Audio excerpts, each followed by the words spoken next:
kooxda Xuutiyiinta ka dagaalama dalka Yemen ayaa muujiyay inay aad uga xun yihiin duqeyn ay ka geysteen xarun lagu hayay muhaajiriin ay ku jireen Soomaali badan.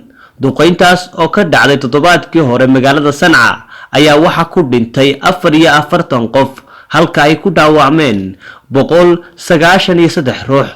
waxayna hay'adda qaramada midoobay ay sheegtay tirada Soomaalida ku jirtay halkaasi inay ahaayeen 30 qof.